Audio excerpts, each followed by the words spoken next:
Let's talk about the fastest way to evaporate a woman's respect. Needing her more than you need your own purpose. This isn't about affection, it's about addiction.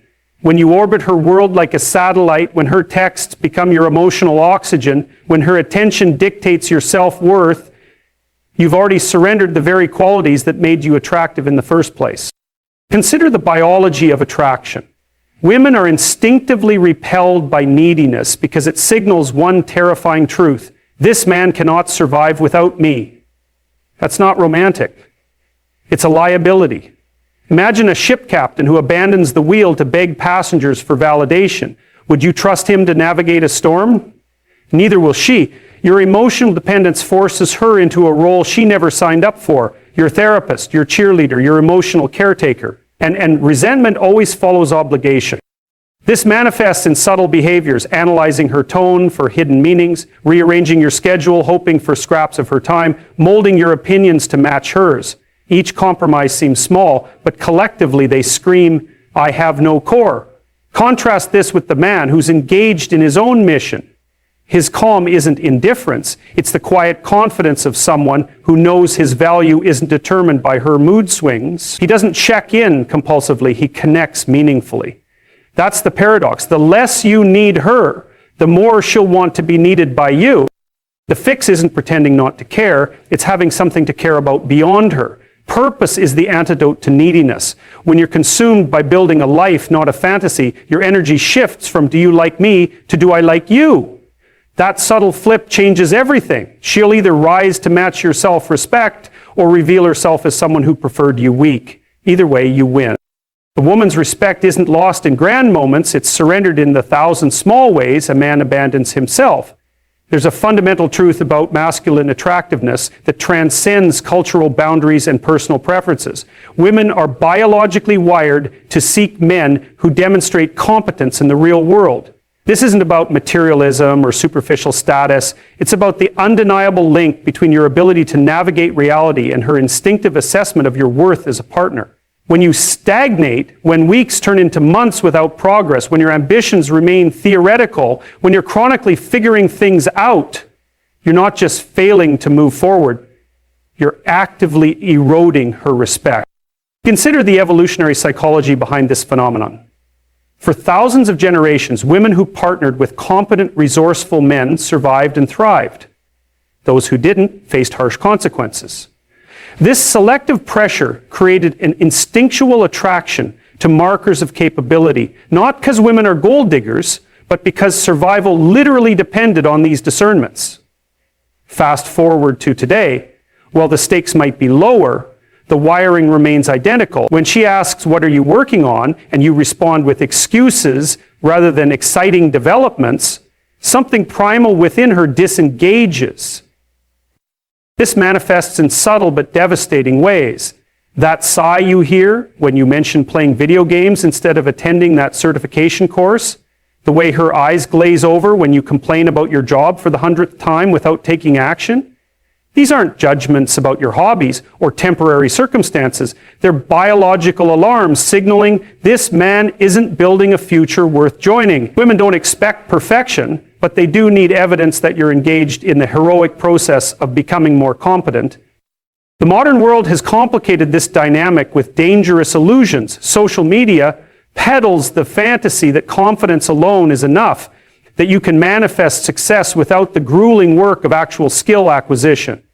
This is spiritual bypassing of the highest order. Real masculine appeal has always been grounded in demonstrable mastery. The craftsman who shapes wood with precision, the entrepreneur who solves real problems, the scholar who wrestles with complex ideas. These men command respect because they've submitted themselves to the tempering fire of difficulty and emerged more capable. Your bank account isn't the measure here. Your trajectory is. She can endure temporary scarcity if you're clearly ascending. I've seen women stand by men through bankruptcies and career changes when those men demonstrated relentless commitment to growth. Conversely, I've watched relationships crumble amid material comfort because the man stopped striving. The difference lies in whether she sees you as someone who solves problems or becomes one This isn't about performing for her approval. That would just be another form of neediness. Authentic ambition flows from embracing responsibility as your birthright. The healthiest masculine energy doesn't ask, what do I need to do to keep her? But rather, what must I become to fulfill my potential? When you orient yourself this way, an interesting shift occurs. She starts worrying about keeping your attention rather than you worrying about keeping hers. Practical steps matter here. Map out a 5-year vision with measurable milestones. Not vague success fantasies, but concrete plans like master this trade, save this amount, build this skill. Women detect the difference between daydreaming and determined planning at an instinctive level. Your ability to articulate this path and, more importantly, to take daily action on it communicates reliability more eloquently than any love letter ever could. The bitter truth? If you're not growing, you're decaying. There's no neutral in nature.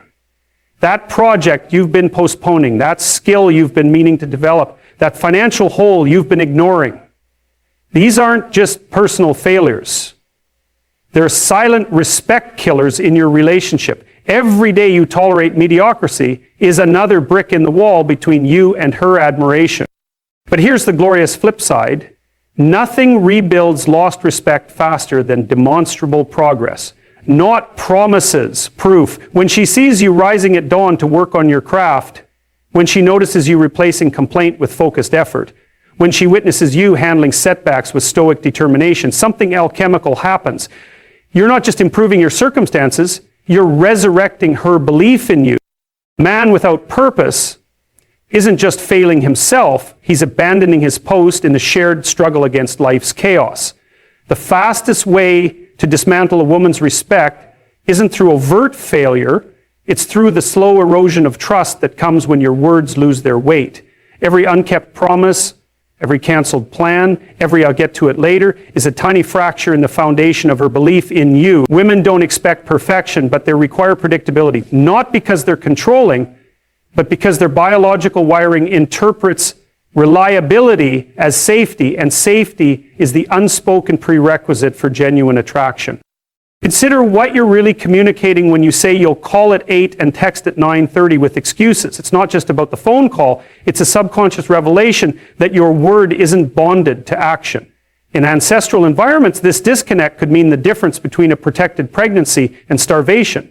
Modern women may not face these literal stakes, but their nervous systems still react inconsistency as what it fundamentally is, a threat signal. The man who says, I'll handle it, and does so without fanfare, builds more attraction through that simple follow-through than another man might with grand romantic gestures.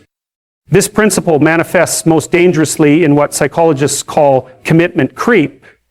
Those small assurances you give just to smooth over a present moment, with no intention of fulfillment. Yes, we'll take that vacation. I'll definitely help with that project. Let's plan that date night. When these micro promises accumulate without execution, they don't just disappoint, they train her to stop believing in you entirely. The opposite is equally powerful. The man who underpromises and overdelivers creates compound interest in her respect. The solution isn't to stop making commitments. That's the coward's way out, but to ruthlessly align your speech with your capacity for action. Before speaking an assurance, pause. Ask yourself, am I willing to reorganize my priorities to make this real? If not, have the courage to say, I can't commit to that, rather than the cowardice of false assurance. This honesty, while sometimes uncomfortable in the moment, builds a foundation of trust that superficial agreeableness can never match. Interestingly, this dynamic extends beyond romantic relationships into how she observes you interacting with the world. Does your landlord wait endlessly for that rent check you promised would arrive Tuesday? Do your buddies chuckle about how you always bail on plans? Women notice these patterns with terrifying accuracy, assembling them into what anthropologists call a reputation dossier, an unconscious assessment of whether you're a man who shapes reality or one who's perpetually shaped by it. The repair begins with brutal self-honesty about your current reliability quotient. For the next 30 days, practice this. For every word you speak about future action, write it down as a debt owed to your integrity. Let that list haunt you until each item is resolved. You'll quickly discover how often you've been trading in counterfeit promises, and more importantly, you'll begin experiencing the surge of authentic confidence that comes when your speech and conduct become perfectly aligned. A man's word should be an unbreakable contract, first with himself, then with the world. There exists a dangerous misconception that avoiding conflict makes you a nice guy worthy of respect. Nothing could be further from the truth. When you consistently swallow your objections, when you let disrespect slide for the sake of keeping the peace, when you refuse to stand firm on your boundaries, you're not being kind, you're being cowardly. And cowardice is the silent killer of a woman's respect. Women possess an almost supernatural ability to detect the difference between genuine kindness and fearful compliance. The former stems from strength, the conscious choice to be gracious when you could dominate. The latter reeks of weakness, the inability to confront what needs confronting. Consider this. Every time you laugh off an insult that should have been addressed, every time you let her walk over your clearly stated boundaries, every time you allow others to disrespect you in her presence, you're not preserving harmony. You're demonstrating that your dignity is negotiable. This plays out in subtle but devastating ways. That backhanded compliment from her friend that you pretended not to hear, she heard it. And she noticed you didn't defend yourself. Those plans you carefully made that she canceled last minute without apology, she registered your lack of pushback. These aren't small oversights. They're data points in her unconscious assessment of whether you're someone who can be relied upon to protect and lead when life gets difficult.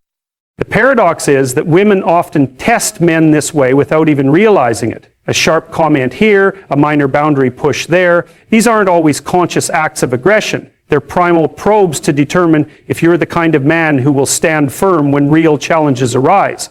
Fail these small tests, and she'll not only lose respect, she'll feel genuinely unsafe at a visceral level. After all, if you won't stand up for yourself, how could you possibly stand up for her? This doesn't mean you should look for reasons to be combative. True strength is selective in its battles. The man who argues over everything is as weak as the man who argues over nothing. Both are controlled by external forces rather than inner principle.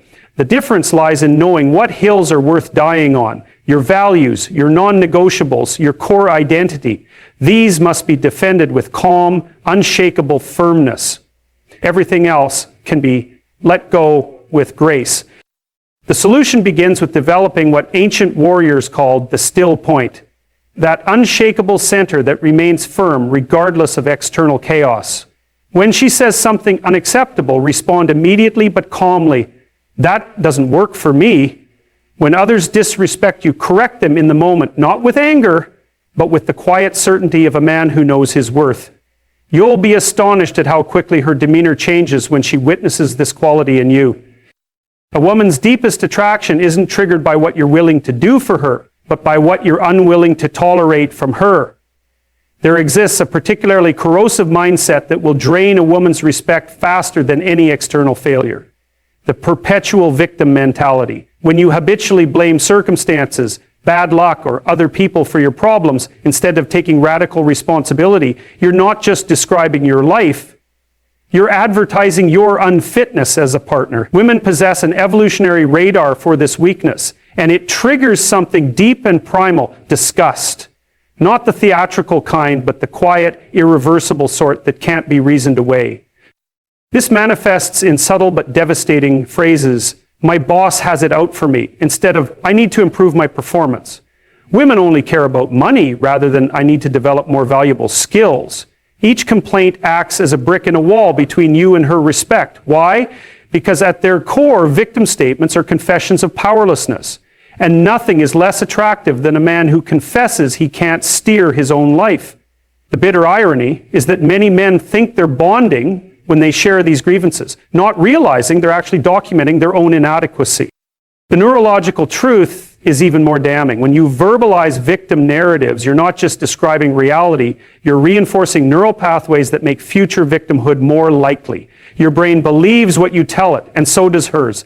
Every I can't or it's not fair isn't just a complaint, It's programming that shapes both your future behavior and her perception of your competence. Women don't expect you to control every circumstance, but they need to see you taking ownership of your response to those circumstances. The antidote isn't fake positivity, it's rigorous self-honesty. Next time you catch yourself starting a victim statement, perform this mental edit. Transform "I had to" into "I chose to." Change "they made me" to "I allowed." This linguistic shift seems small but carries monumental psychological weight. Suddenly, you're no longer at the mercy of forces beyond your control. You're an active participant shaping your destiny. This mindset, when consistently applied, doesn't just change how she sees you, it changes who you become. Here's the uncomfortable truth women know but rarely articulate. How you handle life's unfairness matters more than the unfairness itself. Two men can experience identical setbacks, a job loss, a betrayal, a financial hit. The one who analyzes his own role in the disaster and formulates a recovery plan commands respect. The one who wallows in "why me" becomes invisible. This distinction explains why some men gain a woman's devotion during crises while others lose it. It's never about the storm, but about who you choose to be in it. The victim mindset is especially toxic because it's self-perpetuating. Each excuse made today becomes a justification for underperformance tomorrow, creating a downward spiral of diminishing capability and respect. Break the cycle by instituting a simple rule. For every problem identified, you must propose at least one actionable solution before voicing it. This discipline transforms you from a complainer to a problem solver, the kind of man women instinctively admire. A man who won't take responsibility for his life can't be trusted with anyone else's. There's a particular kind of self-betrayal that evaporates a woman's respect faster than almost anything else. The desperate scramble to win back someone who's already shown you they're willing to walk away. When you chase after rejection, when you double text after being left on red, when you orchestrate grand gestures for someone who's made it clear they don't value you, you're not proving your devotion. You're documenting your lack of self-respect. And nothing is less attractive than a man who treats himself like an option. This behavior triggers something primal in a woman's psyche. Where you might think your persistence demonstrates love, what she actually sees is a man with no better alternatives, and therefore no real value. It's the romantic equivalent of a store having a perpetual clearance sale. No one values what's always available at a discount. Your willingness to abandon your dignity to keep her attention doesn't make you noble, it makes you predictable. And predictability is the death of attraction. The psychology here is brutal but important to understand. Every time you break your own boundaries to plead for another chance, you're reinforcing her subconscious belief that you're lower status. Women are exquisitely attuned to social hierarchies, and nothing drops your position faster than refusing to accept when you've been demoted. That text you're drafting at 2 a.m., it's not changing her mind. It's chiseling your weakness into stone where she'll never unsee it. This isn't about playing hard to get. That's just neediness in disguise. True strength comes from genuine indifference to those who've proven themselves unworthy of you. The man who walks away without fanfare at the first clear sign of disinterest doesn't do so out of pride, but from the quiet confidence of someone who knows his attention is a privilege, not a right. That quality, the ability to take no seriously, is paradoxically what makes women question whether they were too hasty. The solution lies in recalibrating your response to rejection. When she pulls away, match her energy, not as a tactic, but as self-respect. If she cancels plans, don't reschedule. Wait for her to propose an alternative. If texts go unanswered, let the silence stretch indefinitely. This accomplishes two critical things. It reveals whether her disinterest was temporary mood or permanent assessment, and it preserves your dignity regardless of the outcome. Here's the counterintuitive truth women rarely admit. Nothing makes them reconsider a man more than watching him move on with quiet purpose, not as punishment, but as natural consequence. When she sees you reinvesting that energy into your health, your mission, your growth, it forces a reckoning. Either she recognizes what she's losing, or she makes room for someone who will. A man who won't walk away from disrespect can't be trusted to walk toward anything worthwhile.